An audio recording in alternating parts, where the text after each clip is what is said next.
Rambo, kumusta ang bagong kapitan ng Liwayway? Okay naman po, Sir Mayor. Tsaka nag-a-adjust pa po ako.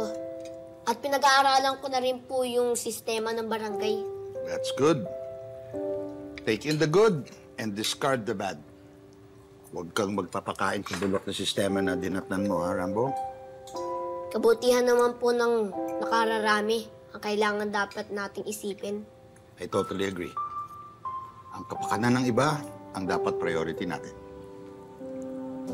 Sir Mayor, total, para sa ikabubuti ng lahat ang iniisip ko. Magpapaalam na po kami ng pamilya ko sa inyo. Salamat po na kinupkop niyo po kami. Teka. Tama ba itong naririnig ko? Opo, Sir Mayor. Bakit? May nangyari ba? Meron ba kayong hindi nagustuhan dito?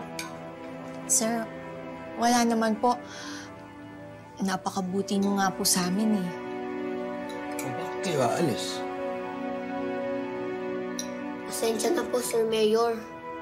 Pero alam niyo naman po na hindi po kami nagkakasundo ni Oliver. Kahapon nga po, nasundan pa nga po yun. Tapos, nagkapisikalan po sila Aling Guada, tapos si Oliver, tapos si Nanay. Nasali pa nga po kami ni Ompong. Ano? May ganyang pangyayari? Opo, Sir Mayor. Kaya nga po, desisyon na po kami na lumayo na lang po para di na po lumala ang sitwasyon. Ayaw din po naming maipit kayo sa pangyayari. Kaya napagkasunduan po namin na umiwas na lang po. At wala naman po yung problema sa amin. Grateful pa rin po kami sa inyo, sir. Oh. No.